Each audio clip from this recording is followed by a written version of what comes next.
Здравствуйте все! Добро пожаловать на канал Магия Песка. Мои дорогие зрители, с вами, как всегда, ваша Ольга.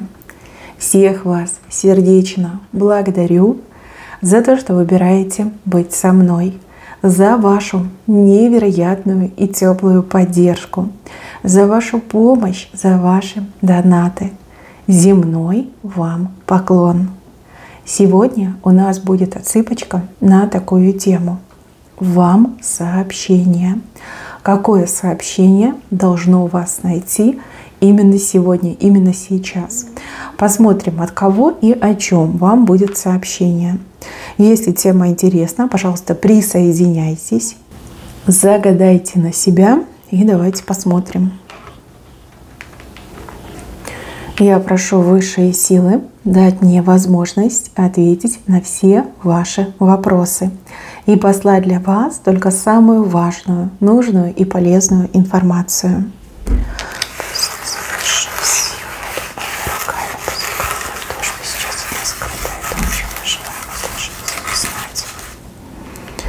Ух ты! Здесь вот мужчина, и мужчина прям бежит в вашу сторону, от какой-то женщины убегает. Мужчина передает сообщение, что он сделал свой выбор, и что, ну вот как вы ему важны и нужны, что та другая женщина уже на него не влияет, и между ними как, ну вот все закончено. Смотрите, вы все у меня разные, да, здесь может быть и треугольник, любовный треугольник, и также, например, возможна ситуация, когда мужчина, например, был очень сильно привязан к своей маме и во всем, значит, ее слушался. Вот он сделал свой выбор, и он бежит в вашу сторону. Говорит, вот я скоро буду, я скоро приду, я все объясню, я все расскажу. Только ты. Либо только ты, моя женщина, только ты для меня истина, только с тобой я буду, только тебя я буду слушать. Вот как выбор в вашу сторону сделал. Он как просит вас дождаться, либо каких-то не предпринимать действий. Может быть, вы хотели куда-то уехать, либо с кем-то другим начать общаться. Он такой, не-не-не, я все сделал, как ты хотела, я принял решение, все, я бегу к тебе. Да.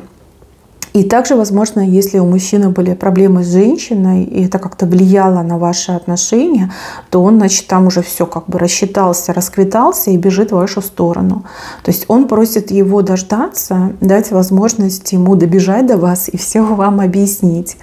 Но вправо бежит, значит, не обманет девочки, значит, действительно он выбрал, ну, именно вас, да, быть с вами. Какой-то женщина убежал. Убежал, прям как оторвался, мне идет. Так, еще одно сообщение касается каких-то ваших родственников. Как дела свои они поправили, поправляют, как-то улучшается у них все. То есть, возможно, вы помогали, переживали, кто-то молился, да, за родственников.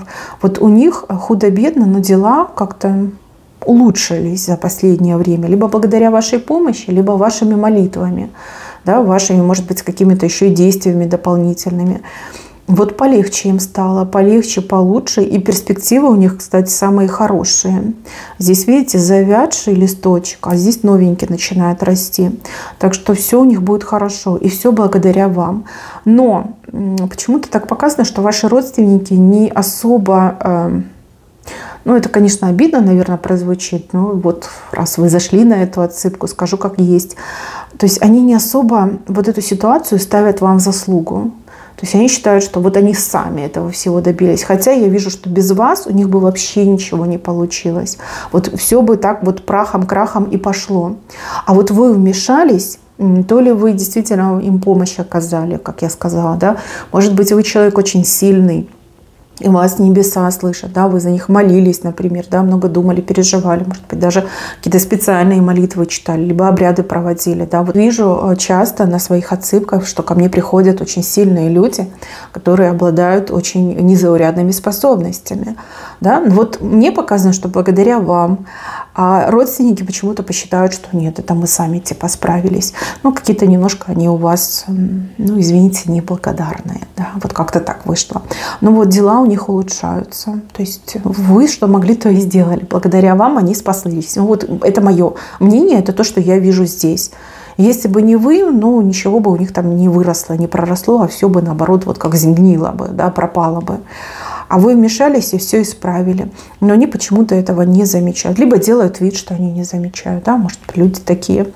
Ну, как бы все у них там хорошо. Вы, главное, не волнуйтесь, все у них хорошо. Так, подруга чья-то здесь вышла. Говорит, что сделала то, что должна была сделать. Может быть, вы ее о чем-то просили, да, договаривались с ней о чем-то. Вот она прям говорит, я сделала. Я сделала. И вот она как что-то несет вам, либо кого-то ведет к вам в левой руке. Как результат, как доказательство, да, вот что-то в таком плане. Нелегко вашей подруге пришлось, и вижу, что очень много усилий она прилагала. И даже с кем-то пришлось ей, я не знаю, то ли пободаться, то ли посражаться. Но, в общем, она у вас умничка, она молодец, она человек порядочный, ответственный. И ее усилиями, да, вот с тем, что она такой человек, да, вот не сдается, вот что-то хорошее произойдет, случится, может быть, да. Вот как подруга мне идет. Может быть, и родственница, но вот больше как подруга. Вот она вам как подруга. Может, с мамой вы так дружите, как подружки, да? Вот благодаря ей. Еще здесь показан человек, который на вас обиделся очень сильно. Этот человек вам так рукой показывает, кулаком, говорит, вот я тебе покажу, вот я тебе задам. То ли нервная какая-то личность, обидчивый, чрезмерно обидчивый, то ли... Ну вот человек что-то перепутал, может быть, да. Здесь обида, она пустая на самом деле. Я не вижу, чтобы вы были виноваты перед этим человеком. Но вот человек такой, наверное, мнительный, скорее всего. Либо на вас кто-то указал, может быть, вас подставили. Человек вот как хочет вам что-то вот показать, доказать. С этим человеком вы не часто контактируете, может быть, на работе, может быть, где-то вот иногда встречаетесь, пересекаетесь. В следующий раз, когда вы встретитесь, человек либо вообще не будет с вами разговаривать, либо как-то вот прям зло на вас будет смотреть колючим взглядом. Вы, мои хорошие, не теряйтесь. Вы что хотите, делайте, но разговорите этого человека. Вы должны правду узнать. Иначе эта обида, она может перерасти в хроническую форму, и вы просто этого человека потеряете из-за пустой обиды, да, либо из-за того, что вас кто-то подставил, да, либо человек что-то неправильно понял. Вот важно этого момента избежать. Так, здесь судьба вам говорит, что какой-то зигзаг тут у вас намечается. Неожиданный поворот, разворот. Как не бойся, да? Не бойся, это те перемены, которые ты хотела и ждала. Ну, и мужчины просто на себя переворачивать. Какой-то зигзаг, видите, вот даст ваша дорога жизни. Тут сама судьба, значит, там все уже подровняла, выровняла.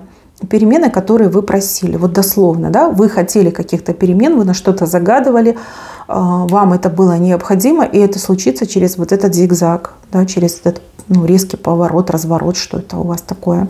Но мне показано, что зигзаг будет. Вот, бояться не надо. Тут чаша у вас на кону. Это получение того, о чем вы мечтали. Причем получение полной чаши. То есть очень классный знак. Так, здесь какой-то мужчина боится. Боится браться за какую-то работу. Здесь даже не мужчина говорит. Здесь говорит тот, кто работу мужчине предлагает. Говорит, а что я могу поделать? Этот человек боится, он отказывается. То есть, скорее всего, мужчина вам будет говорить обратное, что меня не взяли, потому что я не подошел, там квалификация, шмалификация, да, вот что-то в таком ключе, будут какие-то отмазки эти. Но тот, кто работодатель, он говорит, нет, этот мужчина сам отказался, он боится ответственность на себя брать, либо он боится, в принципе, да, начинать работать, потому что это там не его, либо ему кажется сложно. Вот, мужчина вам скоро будет рассказывать, что меня не взяли. На самом деле он сам не захотел, он сам не согласился. Об этом речь. Вот здесь мне показан момент, когда вы с кем-то якобы случайно встретитесь, но это не случайность, это прям специальный такой акт. Человек вам навстречу ушел, вышел специально вам навстречу. Этому человеку нужно вас видеть. Увидеть, видеть. У человека какие-то помыслы, замыслы, очень много вот идей по поводу вас. Но почему-то ничего не получается. Человек сам говорит, я как неудачник. Да? Вот я неудачник, вот придумаю, вроде как бы неплохо, но когда дело доходит до реализации, у меня все идет не так. С каким-то человеком якобы случайно, но не случайно встретитесь, и Просто встретитесь, да, человек ничего не будет говорить, либо ничего дельного не скажет, просто, ну, там, привет, привет, пока-пока. Вот, на самом деле это все не случайно. Человек постоянно подстраивает такие встречи. Он вас где-то поджидает, причем часами поджидает, да, лишь бы вас вот увидеть, лишь бы с вами поговорить. Хотя бы там 3 секунды, да. Вот какие-то у него планы на вас, чувства у него к вам есть. Но, видите, какой-то он нерешительный, скорее всего. Так, а здесь сообщение от ангела-хранителя. Говорят, что вы не рисковали. То есть не рискуй, не делай, вообще беги оттуда, да? Не стоит туда ввязываться, не стоит этим заниматься. Этот риск, он к разочарованию приведет и даже к каким-то лишениям, потерям, возможно. Вас вот прям предупреждают, вот так руками делает ангел-хранитель. Нет, нет, только не рискуй. Дела, сопряженные с риском, даже с минимальным риском, обходите в ближайшее время стороной. Рисковать вам не стоит, иначе этот риск, он с осложнениями пойдет. Это так мягко говорю. Я, конечно, этот момент закрою, но вас я тоже должна предупредить, потому что это именно от вашего хранителя, ангела-хранителя информация. Не рисковать, не подвергать свою жизнь риску, не лезть в какие-то рисковые дела, да, вот непонятные, мутные. Даже если вам говорят, да, все в порядке, вот посмотри, я там делала, у меня все получилось. Не факт, что у вас получится. Скорее всего, по этому знаку пусто. Ну вот пусто, и еще и какая-то вот потеря, отток идет. Да? Не стоит. В ближайшие несколько дней, а лучше неделю, да, ничем таким не занимайтесь. И старайтесь вообще рисковых моментов избегать. Даже вплоть до того, что вы такая, перебегу дорогу, машин нету. Да? Ни в коем случае. Да? Либо там товар не просрочен, да, еще там 1 день в запасе есть до дня окончания срока годности, тоже ни в коем случае. Понимаете, все в ваших руках. Ангел просит этого не делать.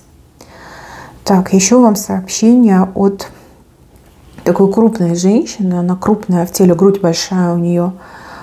Ну, ее всегда много, да, вот она такая любит поговорить, там, порассуждать, такая прям язык подвешенный. И вот она такая габаритная женщина, корпулентная. Вот от нее сообщение, что у нее что-то для вас уже есть.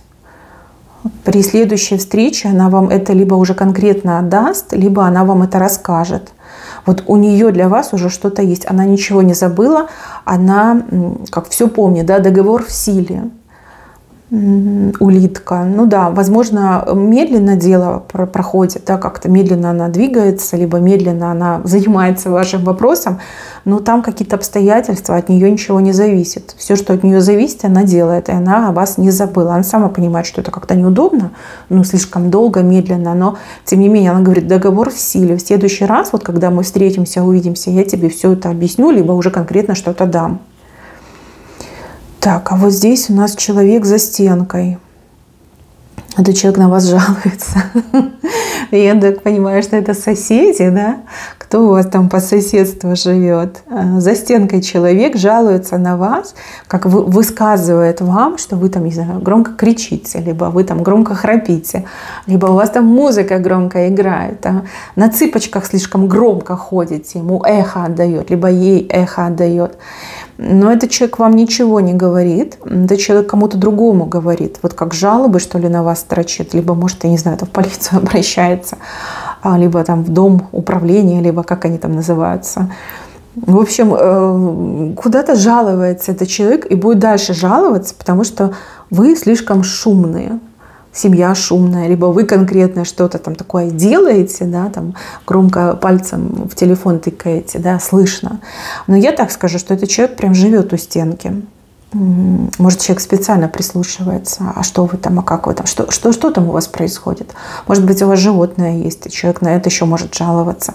Вот какой-то, как одинокий человек, беспокойный человек, и вот как ищет себе проблем, либо ищет себе каких-то неприятностей. Тут надо как-то задобрить этого человека. Здесь вам подсказка идет, что человек крайне одинок. Да? Человеком никто не интересуется, вот как заброшенный человек. Может, если бы вы, не знаю, что-нибудь вкусненькое купили, либо приготовили, принесли бы этому человеку, либо там поболтали чуть-чуть, отношение бы сменилось к вам. И как бы вы бы уладили это все, и человек бы не стал бы там не жаловаться, не как-то вам что-то предъявлять. Вот здесь как и подсказка, так и вот смотрите, можно 5 поменять на 1. 5 – это недовольство, это ссоры, скандалы, кляузы. А 1 – это прям вы станете для этого человека номером 1, как вот лучшей подругой, лучшим там, другом. Да, все это можно поменять, все это в ваших руках. Подсказка, что человек очень заброшенный и одинокий. Вот обыграйте это, да, и поверьте, вам воздастся. Никогда не пожалеете. Так, и еще вам сообщение от того, кого нету. Но я так понимаю, что человека в принципе нет в мире живых. Сообщение, знаете, какого характера? Чтобы вы чего-то добивались. Человек говорит, что ты можешь, у тебя есть все шансы, ты можешь добиться, ты можешь выиграть. Надо как-то вот давить. Ну, вот как давить, на какую-то змею надо давить. Может быть, как систему показали, да, в виде этой гидры. То есть вы можете добиться, чего-то вы можете добиться. Но это, я так понимаю, между вами, да, вы должны понять, о чем речь. Человека уже нет. Человека уже нет, но человек говорит, ты можешь добиться. То есть как мужчина говорит, что ты можешь добиться, у тебя все шансы есть. Надо давить, давить, и тогда добьешься. Победа будет за тобой.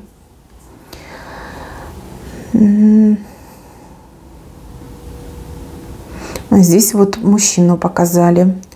Мужчина, который... Но он вас ждет, он где-то вас ждет. Этот мужчина, вы с ним недавно встречались, может быть, в банке, может быть, где-то там в магазине, а может быть, на приеме, да, может быть, это лечащий ваш врач. Он как вас ждет, ждет. Я не могу сказать, с чем он вас ждет, но вот мысли, что вот когда же она появится, когда же она придет. Может быть, что-то забыли у него, либо еще что-то нужно там сделать, доделать. Вот он как ждет вас, думает о вас. Думает и ждет. Дальше, ближе к венцу. Здесь какое-то мероприятие. То ли чей-то день рождения, то ли какое-то вот веселое мероприятие. Может, вы договаривались там с подружками куда-то вместе сходить. И здесь вот кто-то из тех, кто с кем договаривались, получается, либо именинник, очень сильно переживает, чтобы вы не забыли, чтобы вы не отказались. Ну, куда вас там пригласили? Подумайте, вспоминайте. Тот, кто пригласил, очень сильно переживает, что вы не придете, либо откажетесь идти.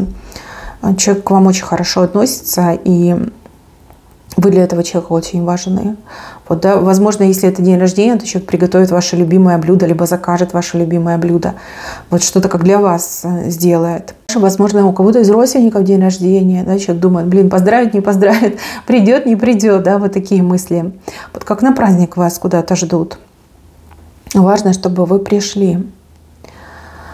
Так, вот здесь какая-то ошибка произошла. Ошибка по вине 2 людей.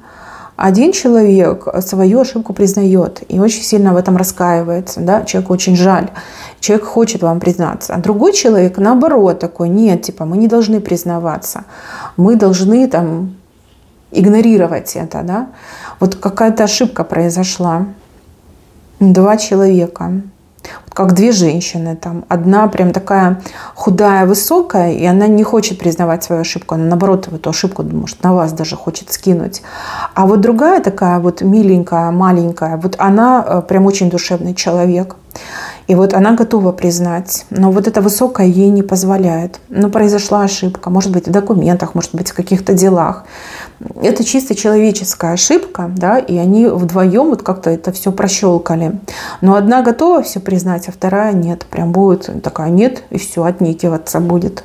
Но если вот эту вторую разговорить, которая маленькая, милая такая, вот темненькая она мне идет, глазки такие вот у нее добренькие, то она, ну вот всеприлюдно признает эту ошибку. И уже тогда этой высокой деваться некуда будет.